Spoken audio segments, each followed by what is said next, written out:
wanted to make a statement by starting to win games in Melbourne. I guess that's a good start. Yeah, there was elements of the game that I really liked, Andrew. I thought defensively the guys were really strong. I didn't think it was probably our best game offensively though, so I walk away really happy to beat Collingwood in Melbourne. We've still got a bit of work to do though. What about the way the game finished off last quarter?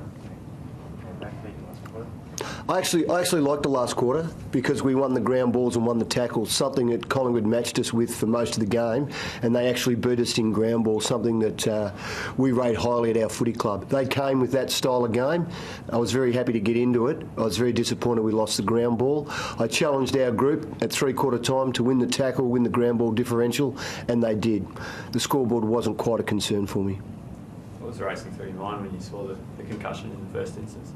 Yeah, it didn't look great.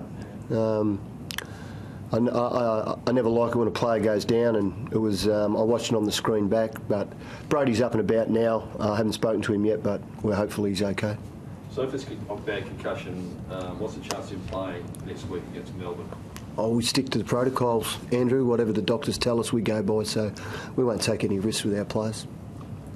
Was it pleasing to have a solid win without the forwards necessarily being the dominant part of the ground? Yeah, no, I like that. I thought they all had their moments, and then either they didn't finish off their work, or they missed a mark, or we had a poor kick coming inside 50. It just looked to be one of those sort of games a little bit. It wasn't a great day for either team's forwards. It was a real defensive game, you know, a bit of an arm wrestle. We're happy to get in those games. We think we can still win those games, but from a spectator's point of view, it probably wasn't a terrific spectacle. Do you like the fact you had 30 scoring shots though, and you did lead at three-quarter time? You know, when the game was at its hottest, like 56 points, you put them away. Yeah, I liked all those things. I liked our inside 50 differential as well. So how do you judge the two performances from North Melbourne at home last week to Collingwood today? How do you judge them against each other? I thought we played a more complete game against North Melbourne. So defensively, I thought we were really good, and offensively, that's how I would like us to play. This week, I thought we were really good defensively. I thought our guys committed to a defensive shape, and as a team, I thought we played that really well. But offensively, I thought we let ourselves down with our skills. So we're on the road though, first up for you. Obviously, you said about getting respect in Melbourne. It's a good start from that point of view, isn't it? All of those things, Andrew. Are you feeling like you are getting 8 or 9 really good guys who can go through the midfield, which is, I think, important for teams that want to, go further in the season? Yeah, I'm on record. I want to build that. I want to have versatility in our game. We tried a couple of different guys today as well, gave them a little bit of a look at it. Some were okay, some still need a bit of work, but I think that's really important where the modern game is. I think you've got to be able to flip your spots, still not lose, though, the momentum of the game. Did you gain some respect today? Who's that? Adelaide Football Club gained some respect today by winning. Yeah, I think every time you win in Melbourne, I said it to you yesterday, the competition's very Melbourne-centric. This is where 9 of the 18 teams are. This is where the majority of the media are going to report on footy. Unless you win here, I don't think you get rated. I don't think they would have thought it was a great performance, but I think we were tough in the contest, and I thought we competed really well. How have you got them playing? They've been maniacal in the way they've gone about tackling numbers around the ball and running forward in numbers. How have you gone about, one, making that happen, and 2, getting the complete buy-in?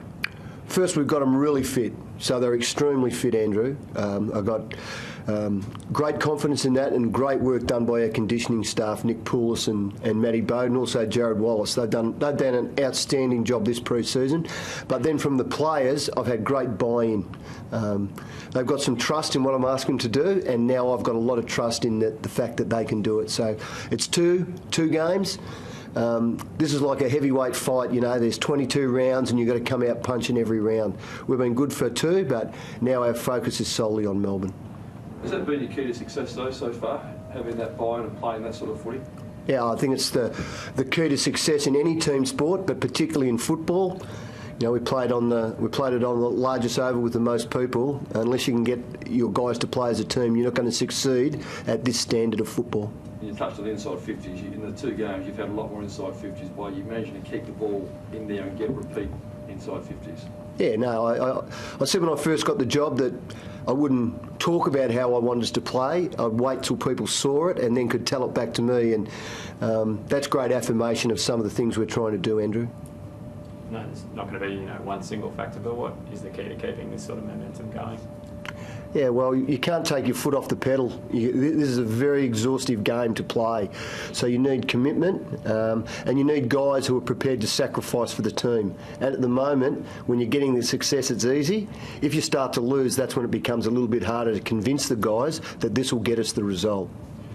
How sore was Rory Sloan today? He looked a bit sore early, but he had a great game.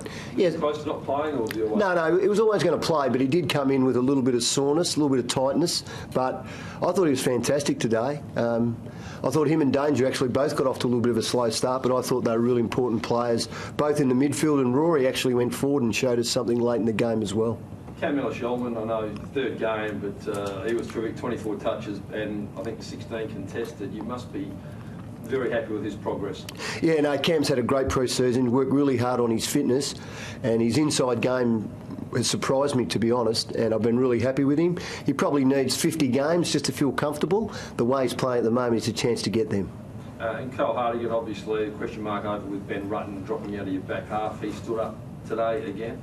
Yeah, look, they were probably the concern, other than Adams, Pendlebury, who I thought was really good in the first half, and Swan, their ability with Grundy, that's a big challenge. And our guys did really well at clearance today. I was really happy with Scott Campielli did a really good job today with our clearance set up. But then the other threat was their forwards, and I thought both Taylor and Hardigan stood up. And just one more, sorry, Pozzielli, I've heard Scott Thompson was a standout today in the SNFL. I guess he comes into calculations now? Yeah, I'll get back and have a look at the tape, have a chat with Scott, but look, he's an important player to our club and someone we want to get back into the team. Thanks, guys. We just got a tight turnaround to the airport, so we might just call a stop to it there. Thanks very much. Thank you. Thanks very much.